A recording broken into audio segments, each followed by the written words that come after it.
right, great. Hi, everyone, and great to see all of you. Nice to see a packed room for, I think, a topic that's super exciting. Hope you had a great day so far. And I'm going to tell you probably for the next 15 to 20 minutes a bit about the new paradigm that is coming at the intersection between AI and the internet, and then in particular the internet computer as kind of the foundational layer that enables this paradigm. But before I go into that, bear with me for a few minutes. I at least want to talk to you a bit about DFINITY and the internet computer. So DFINITY is the foundation that is based in Switzerland, is the main contributor to the internet computer protocol.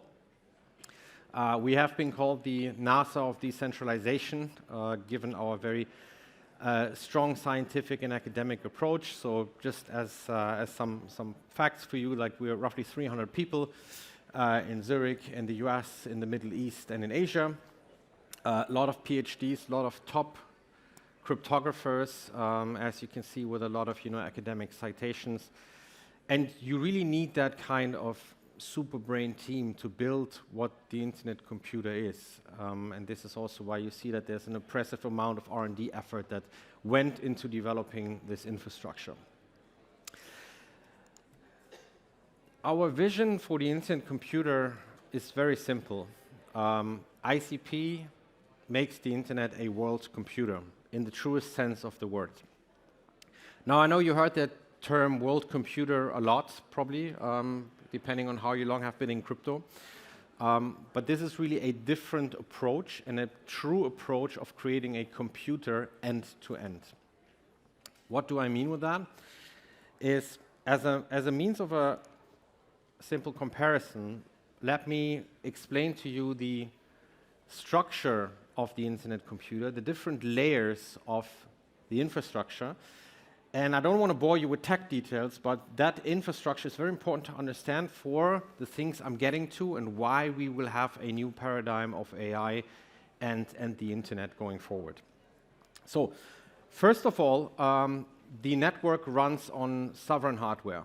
There are around 150 data centers in the world with around 1,500 plus ICP nodes that are running in a sovereign system that are backing the internet computer and everything that is built on the internet computer. Second thing is ICP took some very unique design decisions that are not usual for the blockchain world in that sense. And the first one is that we took the decision to have a reverse gas fee model. What that means is basically we strongly believe that in order for the Web3 world to scale, you cannot impose gas fees on users, right? I mean, all of us have been probably in a situation where, we were using early Ethereum dApps, and you always need to keep the bit of change in your pocket just to throw it in just to do some transactions. If you want to scale true Web3 beyond DeFi in particular, you need to have a model that's closer to what Web2 is doing today, which is reverse gas, which means developers pay for computing cycles. And we don't put the burden of paying on the users. So then you have a world where it's a classic approach where you build something and then it's you as a developer, you can set the price for your application. So it's a true market in that sense. The second important thing is that the Internet Computer Protocol, based on the design it has a very high throughput, around 200,000 TPS in theory. But also if you go to ChainSpect, which has a proper third-party ranking of all the blockchain infrastructure, you'll see the internet computer is ranked #1 by actual transactions that were run on the mainnet, but also finality is around a second, so it's lightning fast as well, which again, we believe if you want to build a vision of a true Web3 world, you need to have fast finality as well. The other main important thing, and that's something to keep in mind for later, is that we have a different approach to smart contracts, which we call canisters. But again, I don't want to bore you with tech details, but the idea is that these smart contracts can host an entire compute infrastructure, an entire app infrastructure end-to-end. And that also enables us to run AI as a smart contract. And I will get to that in a bit more detail. Last thing to know is the network is super scalable because we implemented chain cryptography, which basically powers horizontal scaling. Next layer that is important to understand is we, from the very beginning of the design, had in mind that a true Web3 world should also be community government, right? So you should have the famous 3 letters, the DAO, as a principle of governing web applications. So whatever you build as a developer on the internet computer, you have the chance to immediately transform this into a DAO, like a community-governed app. Next important layer to understand is that also we took a different approach to signing in, right? I mean, and that's, by the way, if you ask me, like one of the critical points today why Web3 doesn't really get traction with people outside of our bubble, and I know the bubble is getting bigger and bigger, but if you go to normal folks and tell them like, hey, you need to sign on for MetaMask, you need to remember this 24 seed phrase thing, and if you lose it, everything is gone, right? That just doesn't work for scaling. We have developed something called the Internet Identity, which is basically a very seamless identifier, works in a very Web 2 way, that allows you to identify for every app that you sign in through cryptographic security in the background, and passkey, which is basically you can use your phone, you can use your YubiKey, you can use your laptop whatsoever to sign on. Next important layer is we have something that is called chain fusion, and many of you that have been in the ICP ecosystem might have heard that before, but just in a simplified way, chain fusion is the capability of being truly multi-chain. So the internet computer has a protocol level integration with Ethereum, with Bitcoin, and soon with other chains that allows us to have a true multi-chain functionality. So that idea of a blockchain singularity, or depending on which use case you go for, of a DeFi singularity, is actually already in the making with that. That allows, this entire stack allows the internet computer to be a fully decentralized infrastructure that allows you to really run Web3 apps, build and run true Web3 apps. And just for a matter of comparison, there is one other element that is also super important here, which is the language that you need to use in order to develop applications on the internet computer. So you can use Rust, you can use language that you're kind of familiar with, but we also have our own proprietary language, and you might know proprietary language is a blessing and a curse at the same time, right? A blessing because it really enables what you have in mind as an architect of the infrastructure in the very beginning, but a curse because it also can be tough for adoption, right? You need to convince people to basically learn that new language. Now, this new language that we introduced called MOTOKO is the most AI-friendly development and deploy language you will find in the market. Why is that? Again, don't want to bore you with technical details, but MOTOKO allows you, or allows AI, basically to update applications because the data sticks to the code. Not like in traditional IT where you have a database, and then when you update something, you need to update all the different layers. Everything is in one stack. And that was not planned, but everything is in one stack, and that also means that you can update your application constantly and dynamic without the issues of traditional IT. Now, 2 things to keep in mind for what I'm going into now. These 2 things that I underlined are the 2 fundamental points on why there will be a new paradigm of AI and the internet going forward. Just to illustrate that point of full stack again, if you read something is built on a blockchain, that's actually not true, right? Because if something is built on a blockchain, in the traditional sense of the word, the only thing that is built on the blockchain is the token layer, right? So the token database to transact tokens around. which is absolutely fine. But if you want to achieve full Web3 infrastructure, you need to have front-end, back-end, data, middleware, everything on chain. And this is what the Internet Computer actually does. Everything is stored on chain. Now, let's go into the AI part. So, two hypotheses that I have. Number one, that in some cases, central AI is going to become a problem. I'm not on the extreme side saying everything needs to be decentralized. That doesn't make sense in my point of view. But in some specific cases, central AI will become a problem. It will become a problem for data privacy. It will become a problem for biased AI models. And we've seen that already with some of the Google results that there seem to be very biased information coming out of the models. And the second hypothesis is that AI will eat app stores and some software companies for breakfast. And I'm going to go into these two hypotheses. So, first of all, why would central AI would become a problem? We are clearly heading towards a world where AI is going to be at the heart of everything we do. And in particular, if you are a government or an enterprise, then AI is going to most likely become a mission-critical part of your value chain. In some sectors, AI might actually be even the USP that you have compared to other companies going forward.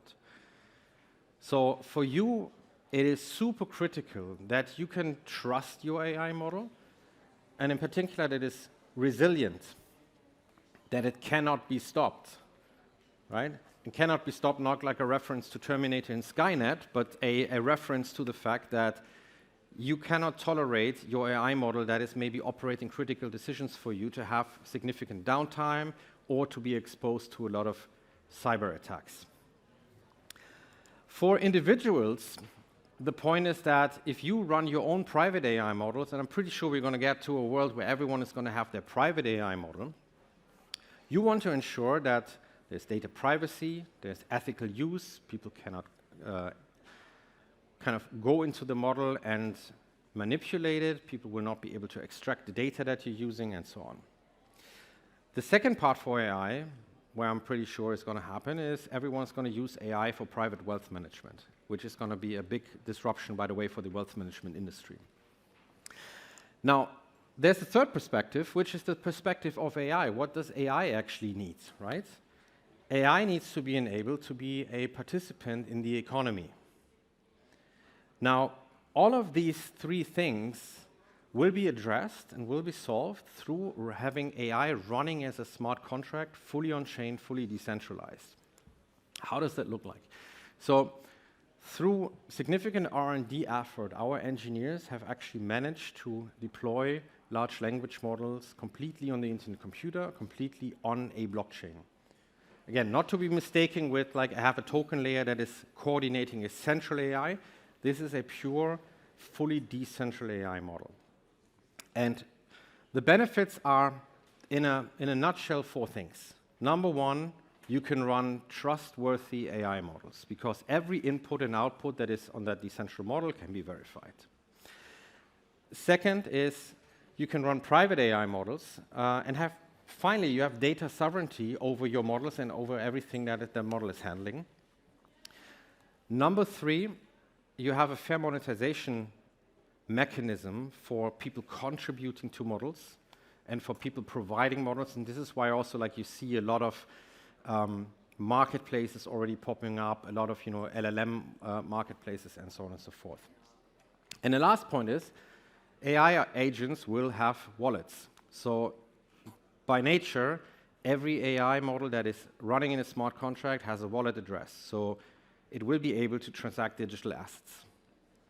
And in my view, I'm pretty certain that the natural currency of AI models is going to be digital assets. Might be Bitcoin, might be stable coins, might be whatsoever. Yeah. So everything what I told you about is already live and running. So you can already test demos if you go to our website. There are many demos. Like, this is a picture of Dom, our founder, who recently demoed a facial recognition that is running fully on the Internet Computer. We also have an ecosystem project that just recently deployed a GPT-2, like a full GPT-2 model on the internet computer, and our engineers are working on a dedicated GPU subnet, because if you know a bit about AI, then you know it really only works to its max extent with GPUs rather than CPUs. And we're going to have a GPU subnet soon that will also allow you to run proper state-of-the-art AI models. Now, the ecosystem is in a rapid growth mode. So since we've released all of these features, we have around 60+ projects building on the internet computer across the entire AI value chain. And more are coming. And the beautiful thing about it is I don't want to convert you to the internet computer in that sense, even though I would obviously be very happy to see builders building. But even if you build on Solana, if you build on Ethereum, if you build on any other chain, you can stay in your ecosystem, but that chain fusion aspect that I mentioned in the beginning would actually allow you to use certain components of the internet computer to enhance your application. So it's really an approach of collaboration and an approach of helping the rest of the blockchain ecosystem as well to use components that they can't use in their native ecosystem. Now, second part, and that's the one that I'm really excited about, is AI that is building and shipping on the internet. Today's process of app creation is pretty cumbersome, right? I mean, you would need to either start learning a lot of things as a dev. If you're a company, you need to start hiring a lot of people. Or if you're an executive or a government department, you need to talk to a lot of people to get stuff done, right? So developing an app is a very cumbersome process today. Through everything that I told you in the beginning, if you remember the MOTOKO language and the AI smart contracts and the entire infrastructure, we are actually able to go live with something very exciting relatively soon, which is the idea that you can prompt your own app, and it doesn't only give you the code, because that's already possible with ChatGPT to a certain extent and with Claude, it ships it.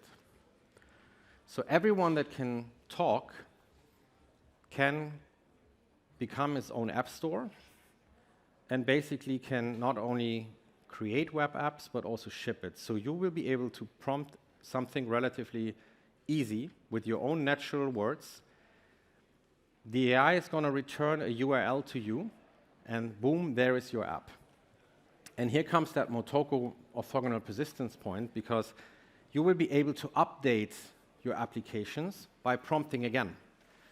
And that is only possible on this end-to-end infrastructure because AI can easily just update the code and the data will not be affected by it. So this brings in a completely new paradigm of purely decentralizing the internet, right? Because next to the internet having decentralization issues of major providers, another big barrier is that not everyone can create their own web app, and even if you can, you have a central lock-in to some provider, right? Second thing is, like, if you think in the corporate and enterprise world, the majority of the time that IT departments are actually focusing on is not creating cool stuff. It is managing complexity of the existing IT stack and managing what is called IT debt. All of this will be replaced at one point in time, not tomorrow, but at one point in time, through such an infrastructure that would even allow enterprises and corporates to prompt their own apps, to update their own apps, and to immediately return with a URL with everything running. So I'm super excited about this, and again, make sure that you keep track of our Twitter accounts, and we're going to be releasing more and more about this soon. And now I'm happy to actually talk with Michael for a fireside chat in a bit more detail. Thank you so much.